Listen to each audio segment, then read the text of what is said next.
legends. We're in awe of their achievements, the skill, the bravado. We love the tales from the glory days about what they did, how they did it, and who they did it to. He's got past both Bob, Jane and Gagan as though they were standing still. And he's after Moffat, the leader. The stars. And he would have pushed Leachy very hard. The cars. Oh, mate, what a race. What a race. And a special ribbon of road on a hillside. We celebrate them all on Shannons Legends of Motorsport. Dick Johnson was perhaps motorsport's ideal character. Well, I'll drive the first few laps the same as I'll drive the rest of the 159, flat out. He's a really placid guy. The bloody Larry Fergus reckons he's got no peripheral vision. He hasn't got any foreign vision either. Dick was a hard driver, but I consider him still a fair driver. Stick it up all them holes. He did it the hard way, the same as I did. Oh, we've had another bang, and is that the Dick, race? that's the leader. But he has gone into the fence. Thanks very much to all those people in Australia who last year supported us. Now I feel as though I've done justice to all those people that have helped us. Any driver that engineers his own cars and drives them to that standard is right up there in my book. You know, the whinging used to break me a fair bit, but he certainly at a time was the best operator in Australia. Ran a good team, ran a great team there for a while. Well done, Dickie boy. You've come up with a win at your home track. That's great to see. About time, isn't it, I think? Because of him, I progressed as a driver in many ways. And, you know, for that I'll always be very grateful. Oh, there he goes. Johnson goes on a bit of a dust. Dick always had the more horsepower than everybody else. He always relied on that. There was no doubt about that. All he ever wanted to was to win Australian Championships in Bathurst, and he just dedicated his life to that. And that's Bathurst, I think. You only get one shot. He gets all right out of that rock.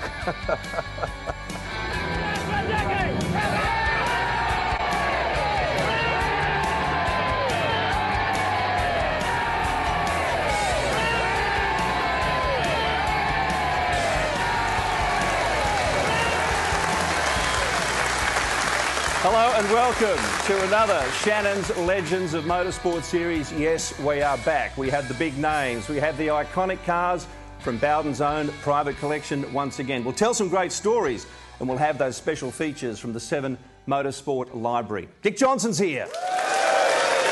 Aaron Noonan is back as well, the encyclopedia of motorsport on legs, and once again we'll bring you the Shannons classic cars. That will start today. But let's get down to business. Because our special guest today, well, he's been on this show before, but today he is in the driver's seat. He's one of Australia's most loved characters. Please welcome 3-time Bathurst winner, 5-time Australian touring car champion, Dick Johnson.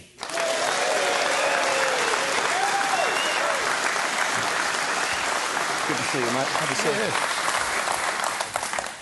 Now, Dick, some people may have forgotten this, others may not know it, and probably your hardest fans really don't want to remember it.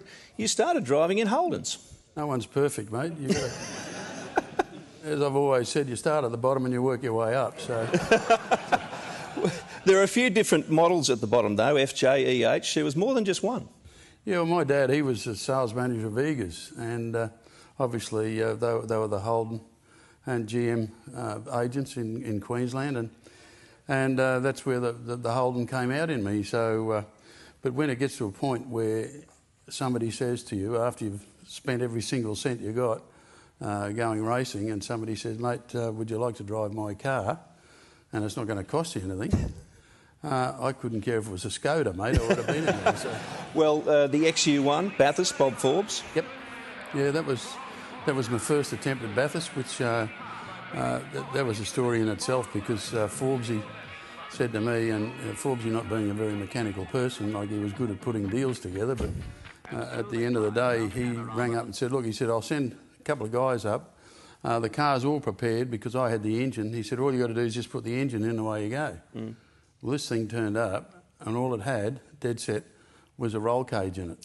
And it was just a nothing car. So, and this is about 4 days before Bathurst. So we worked day and night and put this thing together. And well, of course, you went on to drive for Brian Burt in the Burt Ford Falcon, and that took you to Bathurst. Your first top 10 shootout was in 1978. Let's take a look at that. It was the beginning of an era for both Dick and, of course, the entire race. Dick Johnson, one of the two drivers in the Brian Burt Ford team from Queensland. Also driving in this particular team, we have Warwick Brown, Vern Shupin and John French. Very, very fast in the early practice today, and one certain to draw well on the grid.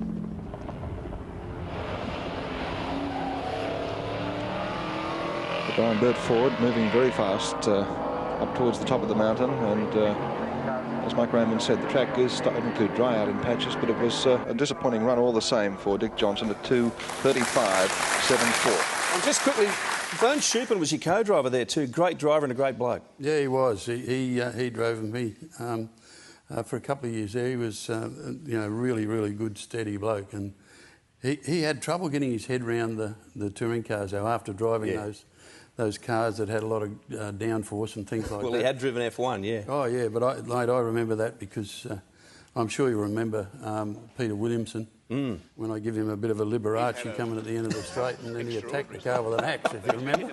That's right. Well, we've got to take a break. We'll be back with more of Dick Johnson's story right after this. I always got on well with Dick and Gilly, and, we were tough competitors with each other, and... but it was a beer after the race sort of relationship, you know. He sort of had a handle on Lakeside. And Lakeside was one of those places where the fences were up close. And he was pretty fast around Lakeside, and I thought, I'm going to have to bloody knuckle down if I want to beat this Queenslander. I found him a great guy. The first time I met him, we worked in his garage at Brisbane. And so we sort of became friends. He was a fantastic competitor. In those days, one of the hardest to beat out of anyone. When we first dressed race cam with Dick Johnson, we got a bonus. No one else in motorsport was really capable of those stirring one-liners, and he could deliver any time at all. Mate, I tell you what, his teeth look like a piano in an old pub. Some black, some white, and some missing. He was the most relaxed race cam driver we ever had, and it didn't seem to affect his driving. He's right up there. I mean, he's a Bathurst winner. And you don't win Bathurst if you're not one of the great Australian drivers.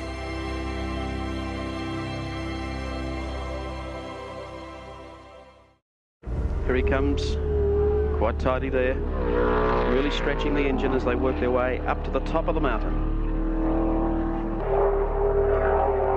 You can see the shot of Johnson at speed in the Blue Falcon. The driver who would love dearly to sit on pole position for this race tomorrow, and he is really working hard at the wheel. Tell you what, he's the quickest man to the top of the mountain so far in 1 minute 11.5. Well, look at those Ford fans and a few Commodore fans on the top of the mountain as he drops it down off the mountain now. It's going to depend on how quick he can come down here. This is going to be very fast. Very, very quick indeed, and he's really keeping the pressure.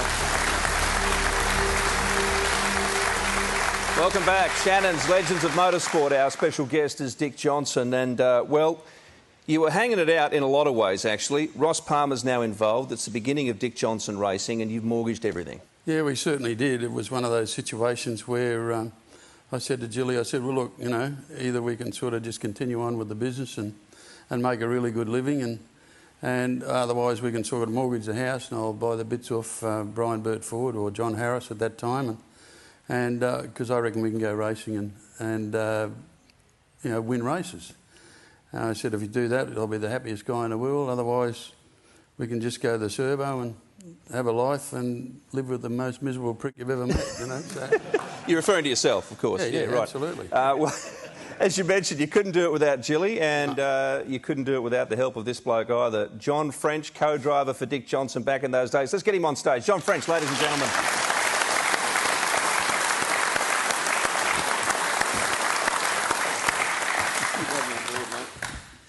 OK, first Bathurst together, 1974.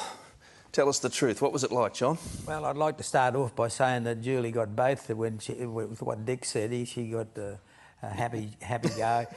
Won a lot of races, and he's still a miserable old bugger. But I like the way you cleaned that up too. Yeah, I just wanted to clean that up first. But Yeah, well, I never drove at Bathurst with my own car, and I said to Dick, well, I'll prepare an Alpha and we'll drive that. It wasn't a success. Even though the car was quite good, we had a lot of trouble with it because in those days you had to put a bladder in the tank and for all the fuel and safety and things like that. And of course, until the day of the race, we hadn't filled the tank right up, and tried to kill me, that thing. Yeah, well, Dick had a lot of trouble, more trouble than me, because every time he put the brakes on, it used to go boom and blow the boot open, and I never had that trouble because I didn't use the brakes like he did.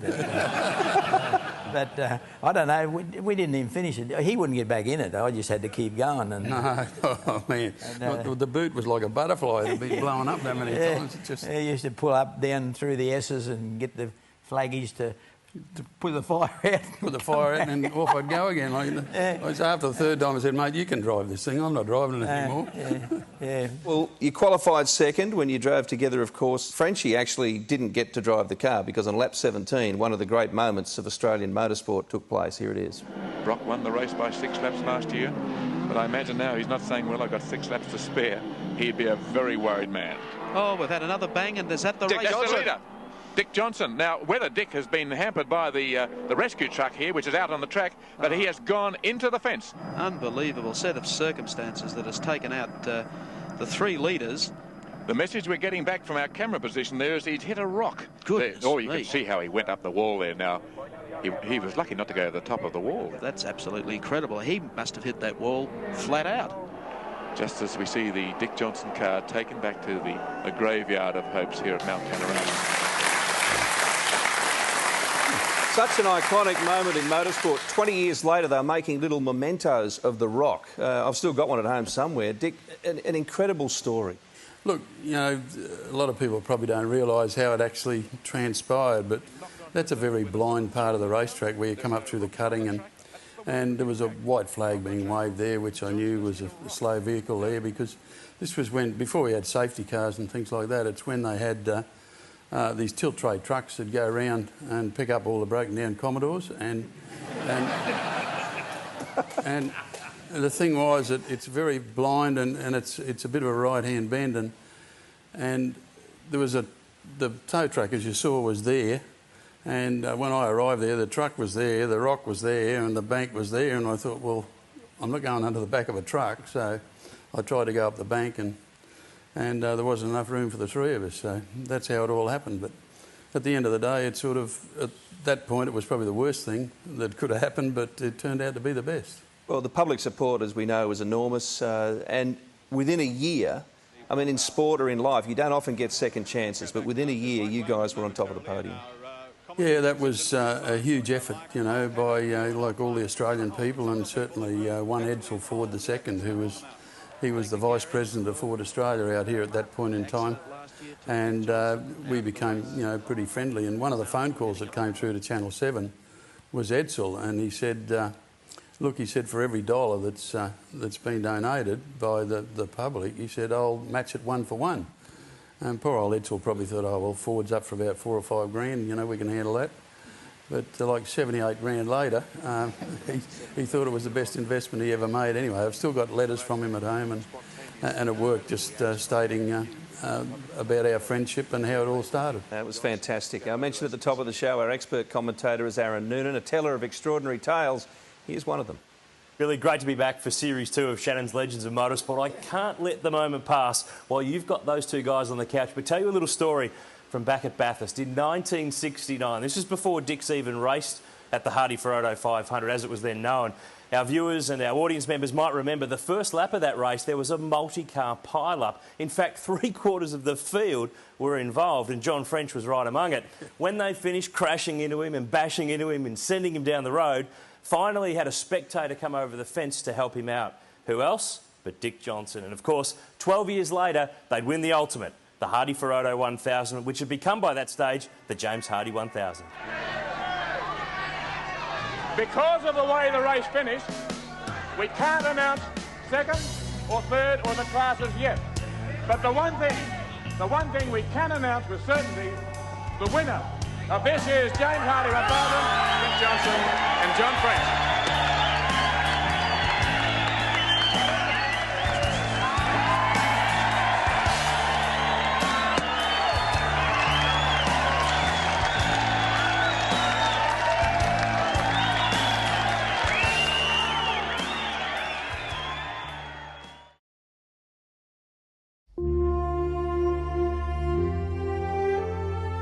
They say Dick Johnson fans are the most loyal in Australia. Well, here's a demonstration. We're in the last minutes of Saturday night, and look at the crowd behind me on this cold Saturday.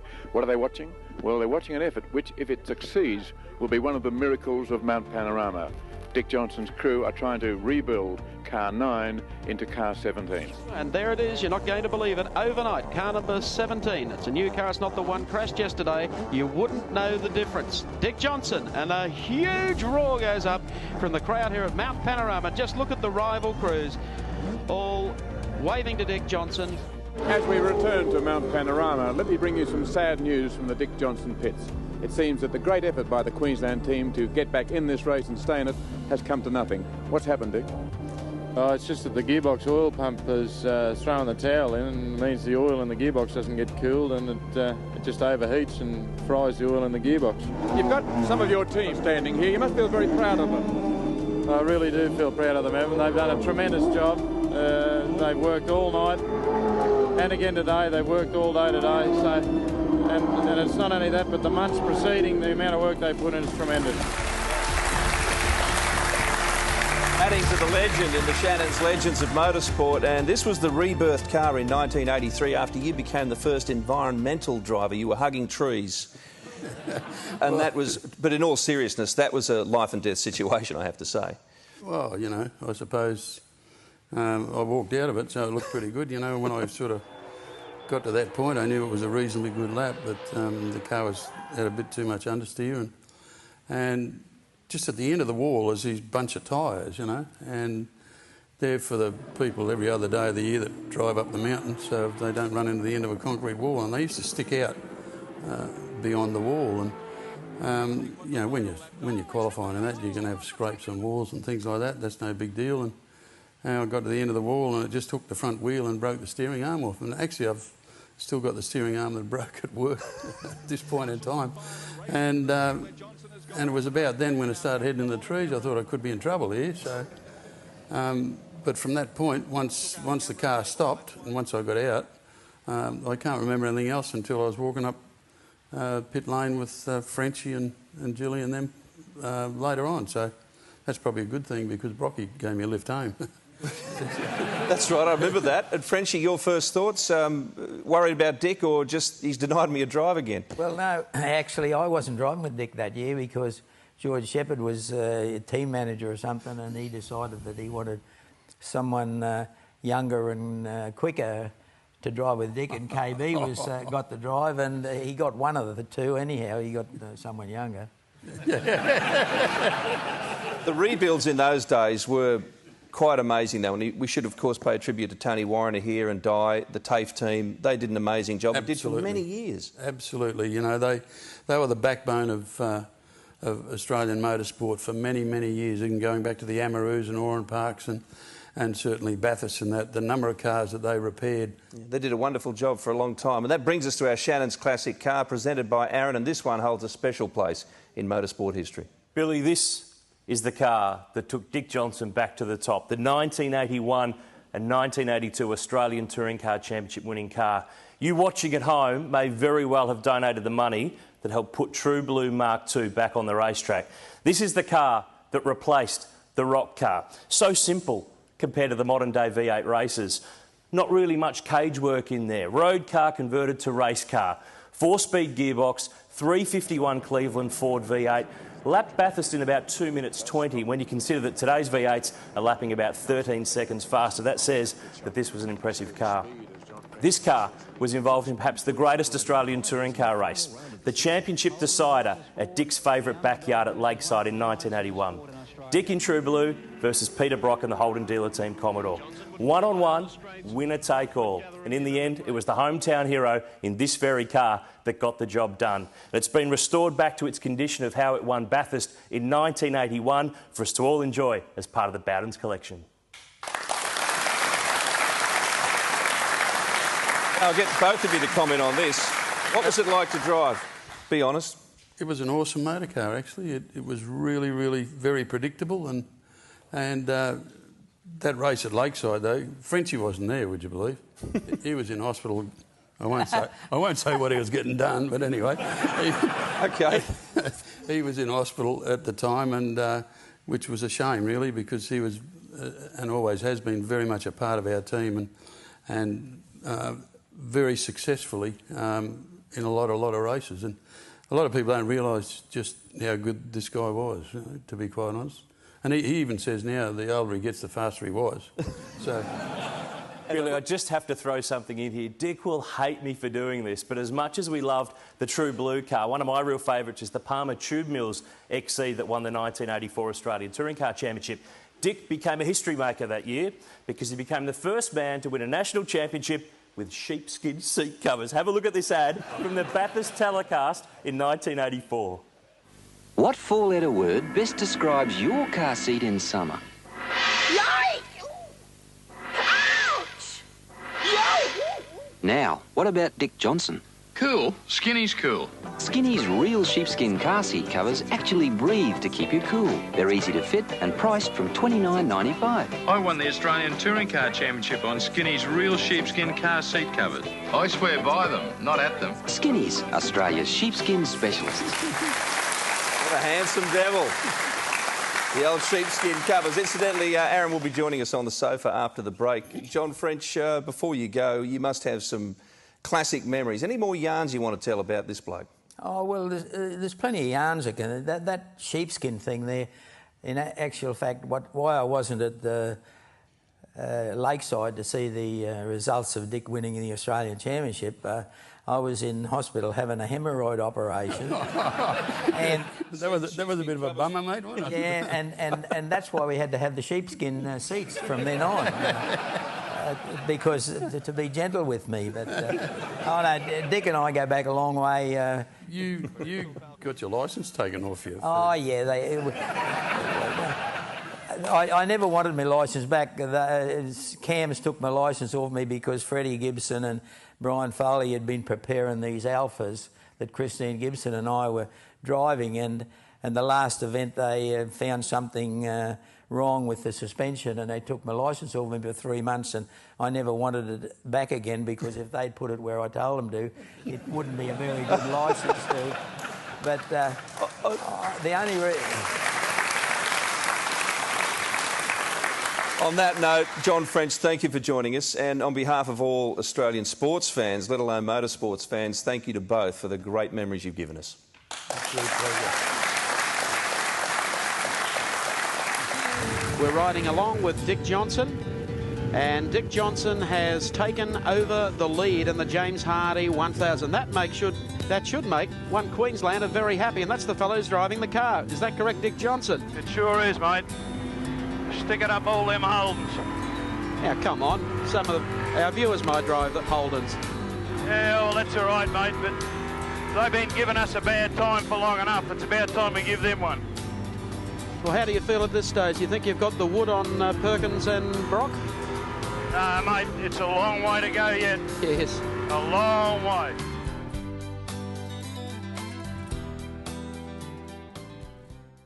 Francevic still sitting in there behind Dick Johnson. Boy, what a race we've got going, and going around the outside, as you'll notice, coming down to Glowleaf is Alan Jones, who is absolutely all over Jim Richards. Out of the corner. There they are, line astern. Jones tucked in for the draft up the front straight. Yeah. What a time it was. That was called in 1985. Great racing and a great variety of cars, Dick. Great battles. Yeah, there certainly was. Actually, I think Alan Jones was in an Alpha, and because you had Robbie Francevic in the Volvo, and I'll never forget the end of that race because even Neville Crichton was in amongst in a BMW, and JR, and and every car had damage. Like it was just like a Congo line of belting each other. Gee, it was funny. But at the end of the day, it was a really, really good race, and the poor old Mustang, you know, it was short of legs in a straight line. It was one of the cars that I think a lot of people look back at fondly, the Green Stuff Mustang, which only raced there for 2 years, but that was really a gap car, wasn't it, before you could get your hands on a Sierra? Yeah, it was, because for me, you know, being an electronic genius, this is just in the changeover from being distributors and carburettors to where they started to go to ECUs and all the electronic management and things like that, and I had absolutely no idea. So I thought the best way to do this is to learn over those 2 years, because we knew the Sierra was coming. So rather than sort of go down the track of running one of those Mercurs or something like that, it would have been too difficult. So for somebody who knew nothing about it. So in that period of time, we started to learn a little bit about where the category was going and the sort of cars that were going to be there. And the Sierra, gee, couldn't have come soon enough. Well, before we talk about Sierras, let's move ahead 1 year. 86, top 10 shootout. This is in the Mustang. Absolutely flat strap. Giving it everything. The hero of the Ford fans at the top of Mount Panorama. Down into Castrol Curve. Beautiful line through there. Car that we don't see in the European Touring Car Championship races. I tell you what, though, Johnson's been able to extract more out of this in the last 6 or 8 weeks than any time since he started racing it.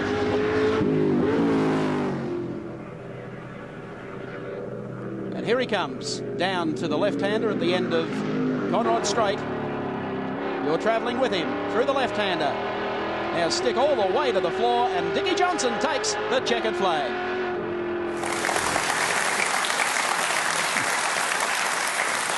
Around that time, you had some high-profile teammates too. Of course, Greg Hansford, we'll get onto that in a minute, but Larry Perkins in 85. Yeah, that was something a lot of people probably didn't expect, but yeah, LP and I drove in 85, which was, you know, and the poor old LP, he didn't like some of the things that was happening with the car, but, you know, he being the perfectionist and all that sort of thing, but, you know, I knew damn well it'd last, but I think the funniest times was when Bowie was in that rotten damn Volvo going up the hill. Like, he used to push the boost button and blow me away, you know. We've talked a lot about, you know, the drivers being great on their home tracks, how great you were in Queensland. What about the old Surfers Paradise Raceway? What was that like? Yeah, that was different. The old surface, it was very, very hard on tyres and things like that, but yeah, I quite enjoyed the racetrack itself. It had a really, really fast corner under the bridge at the end of the main straight. Well, this might bring back a memory or two as well. This is from Surface, and it's a battle with a very young, also a local too, a very young Tony Longhurst. So he takes bow. Johnson tries to get through, just sneak up there and see if he can gain a position or so. And going around the outside is Tony Longhurst. This is great Group A touring car racing, round 6 from Surfers Paradise. Well, you know this Surfers Paradise track probably better than anyone else. What about give us a lap round and tell us something about the circuit and the gears that you go through each lap? Well, mate, we're back to third here. This is what they call, I know what they call it now, but it's good year as far as I'm concerned. Always has been. And we come into a series of rights and lefts, and all these corners are very continuous high-load corners, which really work the tyres out. And especially coming onto the straight, we go up a gear here because it has a bit of a rev coming out in third gear, so we go up to fourth and lose about 100 metres on a Commodore, which is not much fun. But it's got a pretty long straight, and under here is where you really make some time.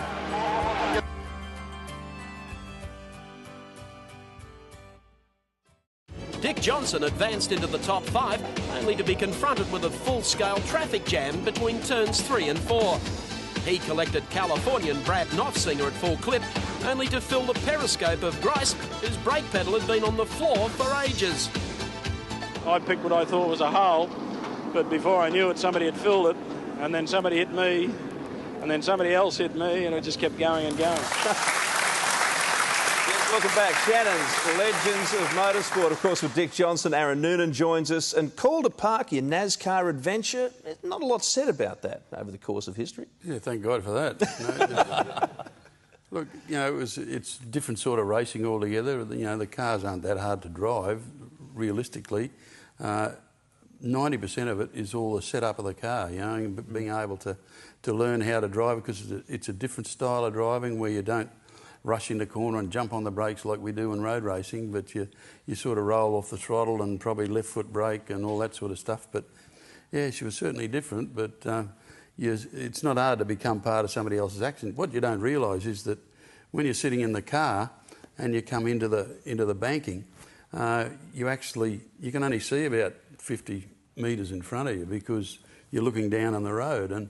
And the first thing you do is, if you smell smoke, oh man, you get out of it real quick, because somebody else is having a spin or something like that and you can't see it. On television, you look at it and you say, well, look at that idiot driving into that bloke. Why is he doing that? Well, he can't see. Well, and that was history making though, wasn't it? Because that was the first time a NASCAR race had ever been held outside of North America. Yep. So at the time, that was a massive deal for Australia. And you went to the US in the following years, and you didn't just do the road courses like everyone probably expected. You did a little bit of oval track racing, including... You went to Talladega before Ricky Bobby ever went to Talladega. Oh, yeah, good on Ricky Bobby, man, I tell you. But... As we saw more recently, of course, with Marcus Ambrose, Dick's strength was in the road racing in that particular series, but didn't always work out. Let's have a look at this. Oh, no. Well, it's been an interesting afternoon of racing here at Sears Point. There is Dick Johnson. His car has gotten off of the tire wall and now is back on the race course. He is the reason for this full course yellow that we are under at the moment. The car ran off the course as he got in some oil. Here it is, and here's how it sounded.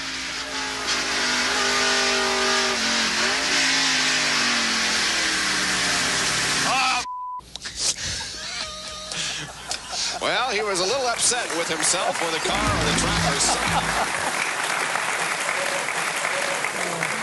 That was just Dick translating from the American, which was interesting afternoon, to Australian. What a good time to bring up John Bower, ladies and gentlemen, another long-term teammate of Dick Johnson's.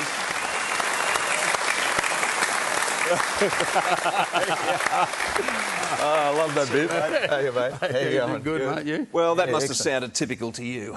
It was I've seen it before, obviously, but I was driving for Dick then when he went over there, and I was, you know, not a NASCAR fan, but I thought he did incredibly well, considering that those big teams are really, you know, very focused on development.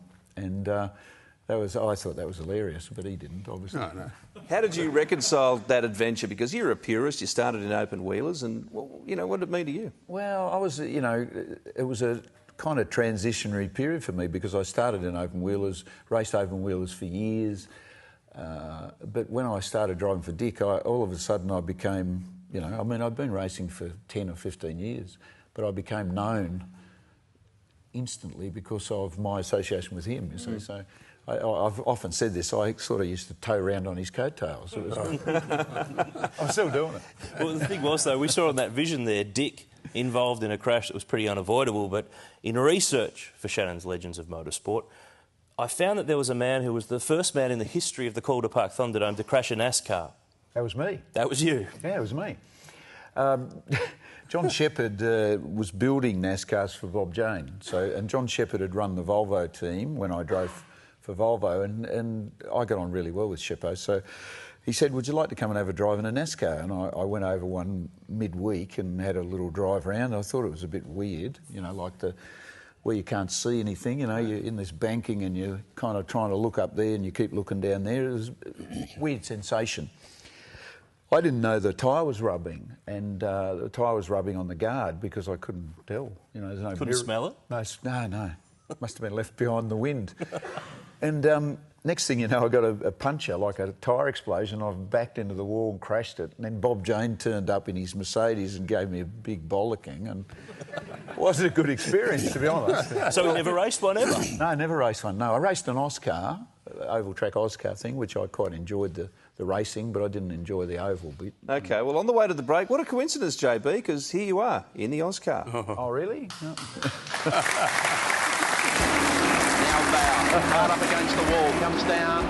Terry Sawyer now makes a move on Kim Jane, and quick as a flash. John Bower up on the inside, a little tap there perhaps. Terry Sawyer drops off the pace, and now John Bow dials in right behind Kim Jane.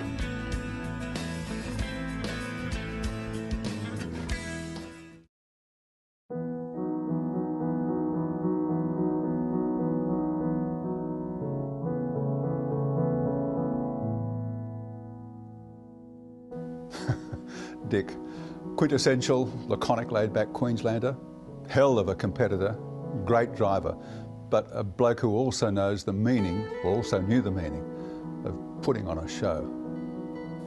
You'd have to say he's a bloody good race driver, or has been a very good race driver. Great guy, you know, an icon of the sport, because it's just without Dick and the antics that he got up to, it wouldn't be the same. Yeah, Dick Johnson I always found to be a distant sort of a guy. To me, I don't think he was in the top echelon of races, even though his results were good. Well, Dick Johnson's an interesting guy. You know, he comes from a bit of the school of hard knocks. He's a guy that's worked hard to get to where he is, and there's been real trials and tribulations in that journey for Dick. He was a much better race driver than people ever thought. You know, everyone said that he was in the best gear all the time and he was the Ford factory team, etc. But he was a very, very good race driver, and especially at a couple of his boutique racetracks. He was great at Bathurst, he was great at Lakeside, he was great at Amaroo Park. Dick's was a very hard competitor. Honestly, some of the things I didn't understand. I mean, great with the one-liners. He was very fast in the car, but made it look relatively easy. Dick, I loved him as a character, and as a motorsport personality, he's just the best, you know, because we need people like that with passion, and we need different types of people in motorsport, in any sport at all. It amazed me with Dick, though, that he could get quite a number of beers into him before qualifying day, and it didn't seem to affect him at all, you know, whereas I might have 2 beers at the most on the night before qualifying. I suppose Dick's one of those sort of people, Dick's Dick, as they say, sort of like. He's got his own way of doing things, the way he wants to do it, and things like that. But really, as a racer, he was a hard racer, and I think he's had a great success in motorsport. He was driving very well when he first went to the Falcon with John Bow in Shell FAI days. And, you know, for me, he was a real grinder, a bloke that worked quite hard, didn't have the real natural flair of a Brock, but was a very tough competitor. Interesting comments there on Shannon's Legends of Motorsport about, of course, our special guest, Dick Johnson. And Dick, there are 2 things that come out of a lot of those comments there. One is, of course, the journey, the story, and really that was part of what made you a folk hero in Australia, plus the proving of yourself as a top-line driver. Which meant more to you, do you think, in the long run? To be quite honest, and I've said this a number of times, that I'm not so proud of, you know, what we as a team achieved, but more so how we achieved it. Because, you know, we were never a factory team. We virtually built the car at home, in the garage at home, and things like that. And you know, it was up against the might of the factories, and you know, I've always, the underdog tag didn't worry me at all. I couldn't care less. You know, I just had a desire to do something, and if you stick your head around something and you're focused enough to be able to do it, well, at the end of the day, mate, you can come out in front. Dilly, I'd like to say that I'd like to take exception to what Scafie said, though, because I spent more time with Dick than anybody has, and he was an incredibly natural driver, so I don't know which race Scafie was talking about. Sorry, Scafie. It wouldn't be motorsport if there weren't differing opinions, would it, eh? No, not many. I think one of the things too, though, JB, is that Dick, everyone associates you with being a Ford guy for so many years, but were you more loyal to Ford than they were to you? Because looking back over your career, you'd probably say that you were the better girlfriend. To Ford, that is. You were more loyal to Ford in the Blue Oval than they were to you. Well, he hasn't got caramel pants on, I know that. I'm glad he got you and not me with that one. He's got the same pants. JB, you touched on it, but tell us more. What made Dick so good? Well, he's just a very natural driver, and natural driving means, you know, you've got a flair for it. You know, Craig Lowndes has got a flair for it. Dick's son Steve's got a flair for it. You don't. obviously everybody that's good at anything works at it, because you just do. You have to. You think about it all the time. It's part of your life. You know, you get out of bed and you start thinking about your race car or your team or what are you going to do or whatever. It's just the way you live. But you've still got to have a really good natural flair to achieve the sort of things he achieved. And, you know, I've seen him drive lots of different cars. I was more finicky about little setup stuff than Dick was by a long stretch. You know? You had to be able to drive around problems, you know, because particularly those earlier cars, you know, XDs and XCs. Yeah, they weren't the perfect race car, if you know what I mean. Unlike the ones today, where they're, you know, technically they're a race car. Where these were a road car, a hotted up road car, so to speak, and you had to drive around a lot of problems. You couldn't beat the hell out of the car all day and the brakes all day and things like that, like you can now. So, you know, you had to pace yourself and still be able to go fast. Watching that XD lap of Bathurst was interesting. You know, watching from the back here. You know, down through Reed Park, it's a wonder it didn't leap over the fence. I mean, it was just shocking looking. There was some movement there. But at the end of the day, the dipper then was twice the depth of it is now. They've filled it in, you know, and all these guys now, I think they're going through there fast. You would have seen it used to drop down about 6 feet. Before we say goodbye, time to discuss the Shannons Club. Why not join today? It's easy, it's free, just go online. Create your own virtual garage, discuss favourite topics on the forums, enter the latest competitions. You can find out about a car club or an event you're interested in. Catch up on episodes of Shannons Legends of Motorsport, not just for this series but the last, and it's all part of the Shannons Club TV experience. And on the Legends of Motorsport, remember too that the Shannons Legends of Motorsport Series 1 is now available on DVD. You can relive the wonderful moments with our many special guests. And on that subject, Dick Johnson, thank you and congratulations for all your achievements. Absolute pleasure. On bow. Thank you for being part of this story and thank you for joining us today. Our special thanks to John French, of course, for also being part of today's story. And Aaron Noonan, thank you. We'll catch up with you again next time. Will do, Billy. Look forward to it. And we hope you'll catch up with us again too as we bring you the next episode of Shannons Legends of Motorsport. Bye for now. Today, we're up for some fun. Although, Aaron Noonan, this is also a giant contribution to Australian motorsport. Turning that camera on changed the whole face of motorsport. We'll be taking a break, then we'll be back with all the drama, all of the tension of the 78 Great Race. Dick Johnson and John French.